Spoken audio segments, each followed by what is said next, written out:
जुळे सोलापूर भागातील कल्याण नगर इथे हिंदू मुस्लिम बांधवांनी मिळून श्रीराम मंदिर प्राणप्रतिष्ठा निमित्त श्रीरामाच्या प्रतिमेवर गुलाब पुष्पवृष्टी करून एकमेकांना शुभेच्छा देऊन आनंद उत्सव साजरा करण्यात आला।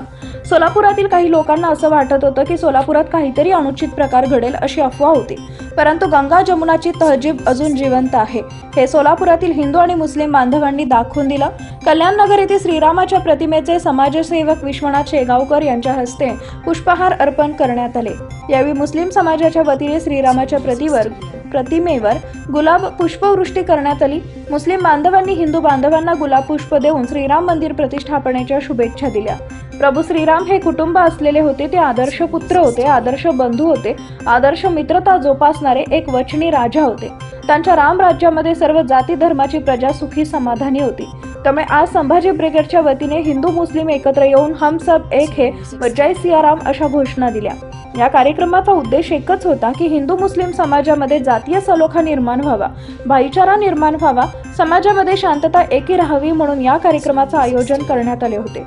यावेळी संभाजी ब्रिगेडचे पश्चिम महाराष्ट्र अध्यक्ष श्याम कदम, रसूल पठाण, हमीद सय्यद, सद्दाम शेख, मुसा अत्तार, बेकरीवाले शेख साब, सय्यद सय्यद, सुभान शेख, मयूर खमितकर, अरविंद शेळके, बबन डिंगणे, सुनील निकम, ओंकार कदम, किशोर कदम, ज्ञानेश्वर पवार, अनिल गवंडी, अमित पाटील, नितीन गायकवाड, गिरीश खेळाडू श्रीशैल बोरोटे, शिवशरण बोरोटे, दत्ता जाधव, विकी पाटील, रमेश चव्हाण, रवी स्वामी, विजय पवार, महेश दुधाळ, कृष्णा झिपरे, निलेश आवटे, विकास बचुटे आदी उपस्थित होते। मर्यादा पुरुषोत्तम प्रभू श्रीरामाचे मंदिराची प्राणप्रतिष्ठा मोठ्या उत्साहात संपूर्ण भारतामध्ये साजरी होत आहे आणि या उत्सवामध्ये आमच्याबरोबर म्हणजे हिंदू समाजाबरोबर मुस्लिम समाज सुद्धा या उत्सवामध्ये सामील आहेत।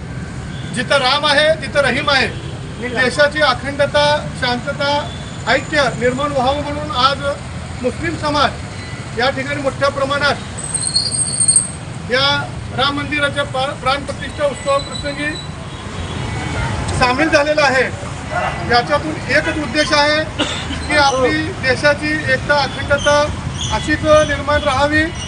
कारण प्रभू रामचंद्र हे कुठल्या जाती धर्माचे नाहीत, कारण त्यांचं रामराज्य होतं। रामराज्यामध्ये सगळी प्रजा सुखी समाधानी राहत होती आणि प्रभू रामचंद्र हे कुटुंब वत्सल्य होतं, कारण ते आदर्श पुत्र होते, एक आदर्श बंधुता म्हणजे लक्ष्मणाबरोबर होते, एक आदर्श मित्र म्हणून हनुमान सोबत होते, तसंच एक वचनी म्हणून सीतामाई बरोबर होते।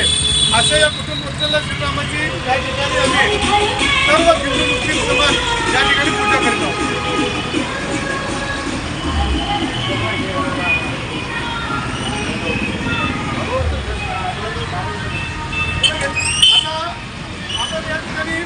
वर्षाव करायचं आहे, कारण आता प्राणप्रतिष्ठापना होत आहे, त्यामुळे सगळे लवकर आणि आपल्याला आपल्या संस्कृतीमध्ये स्त्रीला अत्यंत महत्त्वाचं स्थान आहे, त्यामुळे आपण स्त्रीचं नाव पुरुषाच्या आधी घेतो, म्हणून आपण जय सियाराम ही घोषणा द्यायची आहे आणि त्यानंतर हम सब एक आहे ही घोषणा द्यायची आहे। आपण आता पुष्पवृष्टी करूया। जय सियाराम, जय सियाराम, हम सब एक है, हम सब एक है, हम सब एक है, जय सियाराम, जय सियाराम। आज यहाँ हमारे सोलापुर शहर में कल्याण नगर में ये उत्सव देखकर श्री राम जी के आज जन्मभूमि स्थान पर आज हम सब हिंदू मुस्लिम भाई सब मिलकर ये उत्सव इतना अच्छा मुझे लग रहा है और हमेशा ऐसे ही रहने दे और हम सब मिलकर एक साथ रहेंगे। यही ऊपर वाली से मैं दुआ करता हूँ। जय हिंद, जय महाराष्ट्र। स्थापना की गई है, इसमें सभी हिंदू मुस्लिम भाई लोग यहाँ पर एकजुट का इजहार किया है। इसी तरह से आने वाले दिनों में शहर सोलापुर में सभी लोग हंसते खेलते और मिलजुल कर रहेंगे, ये हमारी शुभकामनाएँ हैं। श्यामभाई कदम मित्र परिवारच्या वतीने आज श्रीराम प्रतिष्ठापना दिनानिमित्त आज सर्व मुस्लिम बांधवांना आणि हिंदू बांधव मिळून त्यांच्या आरती करून गुलाब फुलं उचलून आज एकमेकांना शुभेच्छा दिल्यात। आज भारतभर हा उत्सव साजरा होत आहे आणि सोलापूर शहरात सर्व ठिकाणी हा उत्सव होत आहे. मी सर्वांना भारतीयांना आणि हिंदू बांधवांना मनापासून श्रीराम प्रतिष्ठानाच्या शुभेच्छा देतो. आणि आपल्या भारताचा एक मन है, सारे जहां से अच्छा हिंदुस्तान हमारा, ये गुल सिता सारे जहां से हिंदुस्तान हमारा. आप मज़हब नहीं सिखाता आपस में बैर रखना, हिंदी है हम, मज़हब है हिंदुस्तान हमारा. इसी तरह से आज हा कार्यक्रम संपन्न झाला आहे. मी सर्वांना या कार्यक्रमाच्या माध्यमातून आवाहन करतो की आपण सर्वजण या आनंद क्षणी सहभागी होऊन एकमेकाला शुभेच्छा देऊन आपल्या भारताची अखंडता कायम ठेवावी, एकता कायम ठेवावी अशी सर्वांना विनंती करतो. आणि पुन्हा एकदा सगळ्या